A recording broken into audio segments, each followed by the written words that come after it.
Tension మొదలైంది. ఈరోజు emergency meeting call for చేశారు భారత ప్రధాని నరేంద్ర మోదీ. మధ్యాహ్నం 1 గంటకి మంత్రులతో భేటీ అవుతారు ఆయన. ఆ తర్వాత సాయంత్రం కల్లా అటు ఆల్ పార్టీ మీటింగ్ కూడా అనౌన్స్ చేసినట్టు తెలుస్తోంది.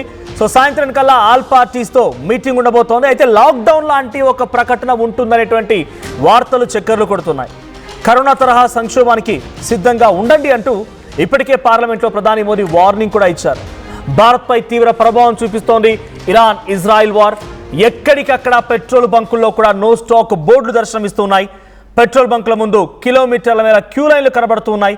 ఇక ఎల్పిజి గ్యాస్ దొరక్క జనాలు ఇబ్బందులు పడుతున్నారు. నిన్న పార్లమెంట్లో కూడా ప్రధాని మోదీ మాట్లాడుకొచ్చారు. మనం కరోనా మహమ్మారిని ఏ స్థాయిలో ఎదుర్కొన్నామో అదే స్థాయిలో ఇప్పుడు కూడా అంతటి ఓపికే, అంతటి సహనం, అంతటి ఓర్పు కావాల్సిన అవసరం ఉంది.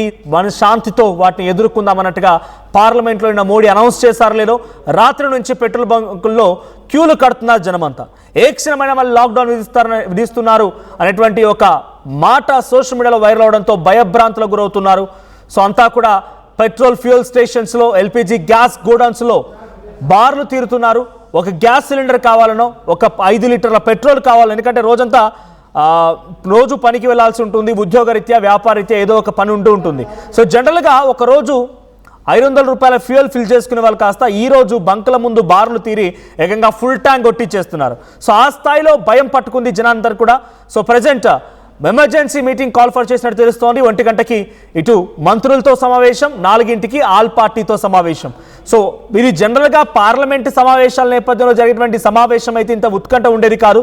అటు పక్క దేశాల్లో అంటే ఇరాన్, ఇజ్రాయెల్, అమెరికా దేశాల మధ్య యుద్ధం జరుగుతోంది. గల్ఫ్ కంట్రీస్ ఎఫెక్ట్ అవుతున్నాయి. మనకు రావాల్సిన ఎల్ఎన్జీ తగ్గిపోయింది, ఎల్పిజి తగ్గిపోయింది, గ్యాస్ రిజర్వ్స్ తగ్గిపోతున్నాయి. కాబట్టి వాటిపైన ఏదైనా ఒక కీలకమైన మీటింగ్ పెడుతున్నారా, లేదు ఇది సర్వసాధారణ మీటింగేనా, ఏం జరుగుతుందో చూడాలి. బట్ కరోనా మాదిరిగా టెన్షన్స్ అయితే ఉంటాయనేది మోడీ మాటలు అర్థమవుతోంది. సో ఆ స్థాయిలో నిజంగా టెన్షన్స్ కనుక మొదలైతే మళ్ళీ ప్రజలంతా ఇళ్లకు పరిమితం అవ్వాల్సిందే. ఇళ్లకే పరిమితం అయిపోయి మళ్ళీ ఒక గడ్డు పరిస్థితిని ఎదుర్కోవాల్సిందే. ఒక దయనీయమైనటువంటి జీవితాన్ని మళ్ళీ గడపాల్సిన పరిస్థితి వస్తుందా అంటే మరి మోదీ మాటల్లో అటువంటి సహనం, ఓర్పు, సహకారం అటువంటివేనా, లేదా ఇంకేదైనా ఉంటుందో చూడాలి. సో ఒకసారి నిన్న పార్లమెంట్లో మోదీ మాట్లాడుకొచ్చారు. ఏం మాట్లాడారో చూద్దాం. हम कोरोना के समय भी एकजुटता से ऐसी चुनौतियों का सामना कर चुके हैं.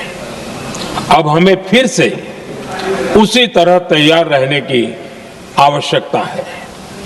धीरज के साथ, संयम के साथ, शांत मन से हमें हर चुनौती का मुकाबला करना है. రైట్, ఇది మోడీ మాట్లాడిన మాట. శాంతితో, సహనంతో, సహకారంతో, ఓర్పుతో, ఓపికగా ఉండాలని చెప్పి ఆయన చెప్తూ ఉన్నారు. సో అసలు ఈ మీటింగ్కి గల ముఖ్య ఉద్దేశం ఏంటి, అసలు ఏ రకంగా ఉండబోతోంది, అసలు రాష్ట్రాల ప్రభుత్వాల అంగీకారం కూడా కావాల్సింది. ఎమర్జెన్సీ అంటే ఈజీగా పెట్టే సిచ్యువేషన్ ఏముండదు. సో ఒక లాక్డౌన్ ఉండబోతోందా అని అంటే ఇప్పుడున్నటువంటి మీటింగ్ ఏం జరుగుతుందో చూడాలి. సో నాతో పాటుగా మా ఏపీ ఇన్ఫ్లుయెంటర్ కృష్ణమోహన్ కూడా జాయిన్ అవుతున్నారు ఫోన్ లైన్లో. కృష్ణమోహన్, ఏం జరగబోతోంది? ఈరోజు మధ్యాహ్నం కేబినెట్ సమావేశం, ఆ తర్వాత సాయంత్రానికి ఆల్ పార్టీ మీటింగ్. సో నిన్న ఆయన మాట్లాడిన మాటలకు సంబంధించి ఈరోజు మీటింగ్ కొంత ఆసక్తి రేపుతోంది.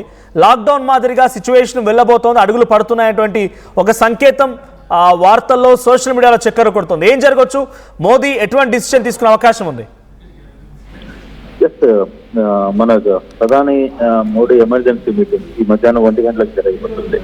నిన్న ఆయన ఒక రకమైన ఇండికేషన్ పార్లమెంట్ తో మాట్లాడుతూ లాక్డౌన్ ప్రస్తావన చేశారు. మిడిల్ ఈస్ట్ లో జరుగుతున్న వాతావరణం మనకి ఇండియాలో పెద్ద స్థాయిలో కనబడబోతుంది, దాని ఎఫెక్ట్ చాలా వరకు ఉంటుంది అనేది ఆయన చెప్పుకుంటూ వచ్చారు. అంటే ఒక చిన్నపాటి వార్నింగ్ అయితే ఇచ్చారు. అసలు ఏం జరగబోతుంది, ఎక్కడ చూసినా ఈ ఇబ్బందులు కనబడబోతున్నాయని indication. At the same time నేను పార్లమెంట్ లో మాట్లాడిన తర్వాత ఈరోజు ఆల్ పార్టీ మీటింగ్ అండ్ మధ్యాహ్నం ఎమర్జెన్సీ మీటింగ్ విత్ మంత్రులు, ఆ తర్వాత ఈవినింగ్ ఆల్ పార్టీ మీటింగ్ జరగబోతుంది. వరుసగా 2 మీటింగ్స్ ఈరోజు జరగబోతున్నాయి. అంటే ఈరోజు జరగబోయే మీటింగ్ లో మధ్యాహ్నం 1 గంటకి జరగబోయే మీటింగ్ ఏదైతే ఉందో దాంట్లో ఆయన కేంద్ర మంత్రులతో, ఆయన సహచార మంత్రులతో మాట్లాడబోతున్నారు. అక్కడ కొంత సీరియస్ సిచ్యువేషన్ తెలిసే పరిస్థితి అయితే ఉంది. బేసిక్ గా ఏం జరగబోతుంది, భారతదేశంలో ఉన్న పరిస్థితులు ఏంటి, ఎక్కడ చూసినా రోడ్ల మీద పెట్రోల్ లేదు, తర్వాత గ్యాస్ లేదు, తర్వాత చాలా హైక్స్ అయిపోయినాయి. ఫుడ్ దొరకట్లేదు, రోడ్ల మీద హోటల్స్ అన్ని కూడా క్లోజ్ అయినాయి. తర్వాత దొరకాల్సిన వస్తువులు, నిత్యావసర వస్తువులు ఆకాశాన్ని అంటుకుంటున్నాయి. పెట్రోల్ కావచ్చు, లేకపోతే ఇవన్నీ అసలు దొరికే పరిస్థితి లేదు. వంట గ్యాస్ దొరికే పరిస్థితి లేదు. ఎల్పిజి దొరకట్లేదు. తర్వాత కమర్షియల్ ఫుడ్స్ తో కూడా క్లోజ్ అయిపోయింది.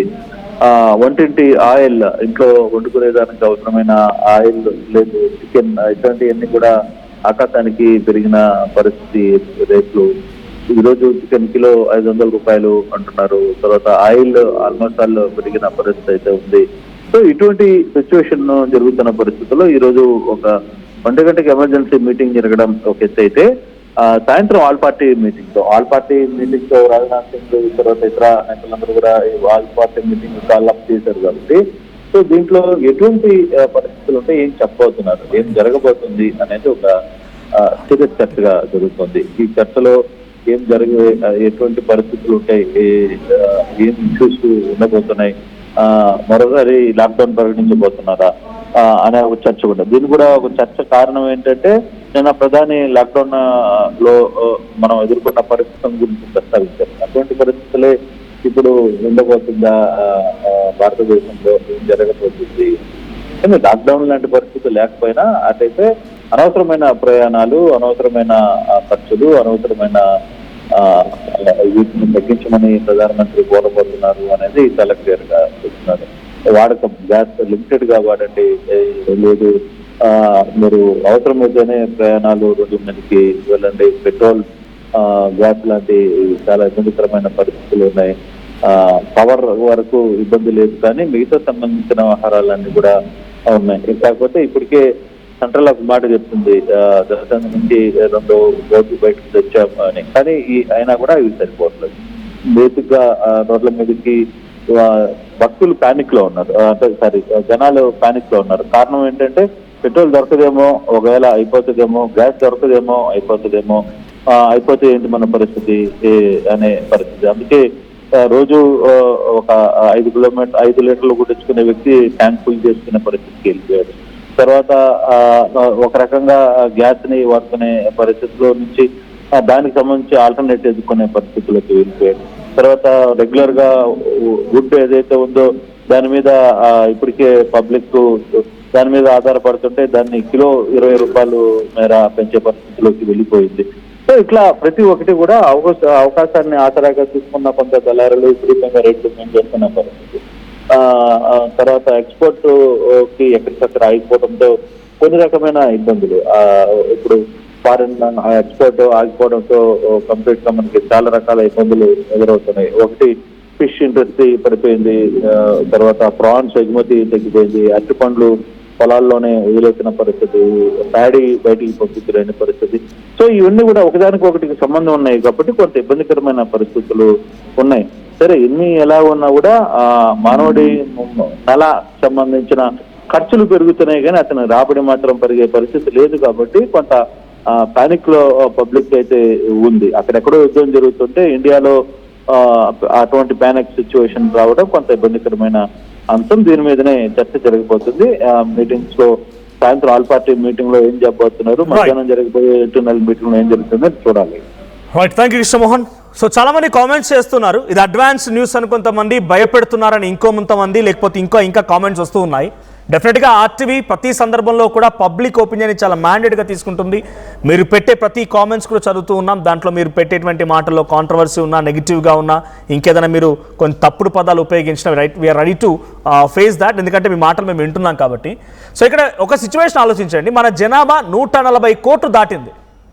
పక్క చైనా జనాభా దాదాపుగా మనం పోటీ పడుతున్నాం. మన దేశంతో పోలిస్తే పాకిస్తాన్ పాపిచ్చు కుక్కల జనాభా ఎంత, ఇరాన్ జనాభా ఎంత, ఇరాక్ జనాభా ఎంత, సౌదీ జనాభా ఎంత, మనలో దాదాపుగా సగానికైనా ఉంటాయా?